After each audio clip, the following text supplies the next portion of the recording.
Have you ever played that game with someone where you ask a person to guess what's different about you? You know, the one where you ask them to look at how you're dressed for a minute, and then you go and you change into something, you change something different about what you're wearing, you see if they notice? Let's play. Take a good look at me for a minute.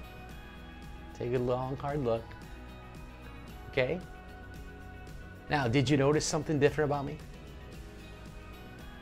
Yeah. I was wearing this. And now, I took it off. Good job if you got it. Here's the big idea for this first skill. It's called noticing. It's this: the first step in developing a relationship and having the opportunity to start a conversation with anyone starts with noticing them. Have you ever had a time in your life when someone noticed something positive about you and then they told you about it? Wow, your haircut looks great. Or that's a great outfit. You look fabulous. I mean, how does that make you feel? Not too bad, does it? In fact, it makes you feel noticed, important, loved. You see, in order for you to know someone, the first step is noticing them.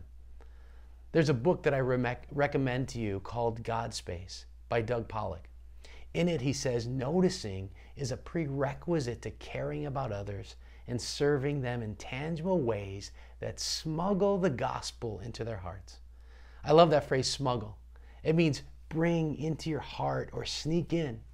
Not that we're trying to do anything sneaky or do some kind of bait and switch on people. But if you come in forceful about anything, people just think you're weird, right?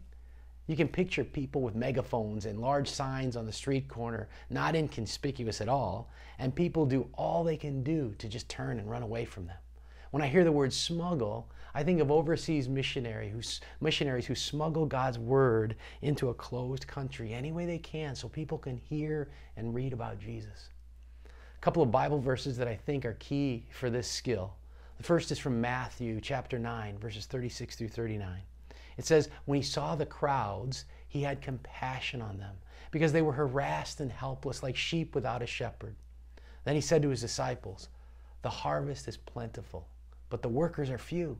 Ask the Lord of the harvest, therefore, to send out workers into his harvest field. The first words of Jesus, when he saw, which means he noticed. He noticed the crowds first and was then moved with compassion and wanted his followers to pray. Another verse from Matthew chapter 10, verse 42. It says, and if anyone gives even a cup of cold water to one of these little ones who is my disciple, truly I tell you, that a person will certainly not lose their reward. You see, in the dry climate of the Middle East during the time of Jesus, water, when it was decent enough to drink, was a great treat to ease the common problem of thirst. What if, in our desire to share the good news, we start with noticing what would be a good first step in simply giving spiritually thirsty people the relational equivalent of a cup of water? In our busy, self-absorbed culture, simply noticing is the equivalent of a cool cup of water. I was taking one of my first missions classes, and the professor, who was a former missionary to China, read out of 1 Kings chapter 8, verses 41 to 43. And it says, as for the foreigner who does not belong to your people Israel, but has come from a distant land because of your name, then hear from heaven your dwelling place, and do whatever the foreigner asks of you, so that all the peoples of the earth may know your name and fear you as do your own people Israel. Don't you know that the very next day, as I was pondering that verse, a few boys from the war-torn country of Bosnia needed help fixing their broken bike. And as I was helping them, they said, thanks, come and meet my dad. I said, okay. And as I talked to their soccer player dad, we hit it off. And he said, Tony, can you help me, in his broken English, can you help me get uniforms for these refugee kids? Here I am, a poor seminarian who just quit my full-time job. What could I do? And then I said, let me ask my dad's company to be their sponsor for uniforms. Next thing you know, my dad hands me a check for $200. I give him the check, the cash really. He gets the uniforms for the refugee kids, and they play in this Bosnian league, which helped me play on one of the best men's Bosnian teams in St. Louis. And mission started because God opened my eyes to notice. I'd like to give you 3 simple ways to practice noticing. First, pay attention. It takes time to stay focused on someone, even for a few minutes. It costs something on your end, doesn't it? It takes your attention.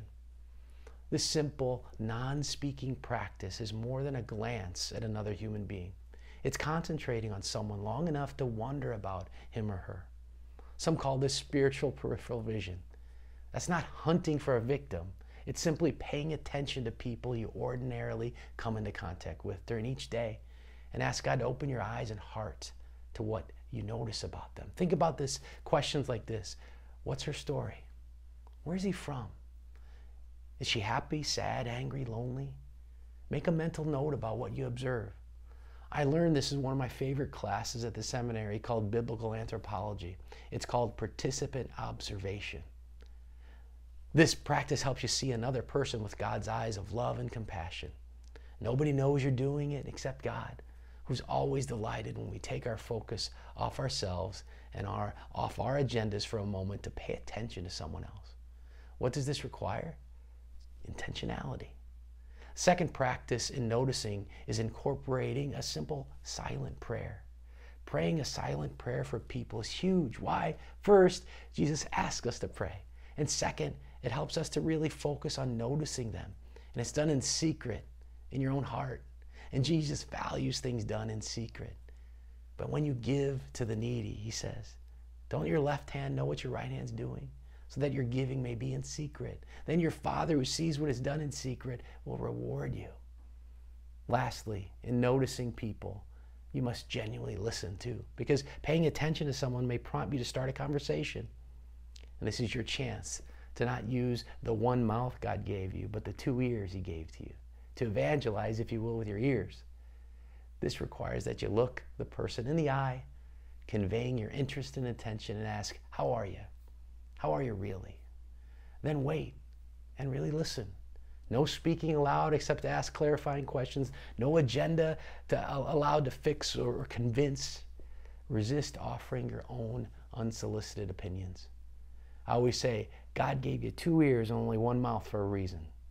And that's a tough one, let me tell you, for extroverted pastors like me. Introverts are just better listeners. But that doesn't mean we extroverts shouldn't practice. Pay attention, pray, and listen.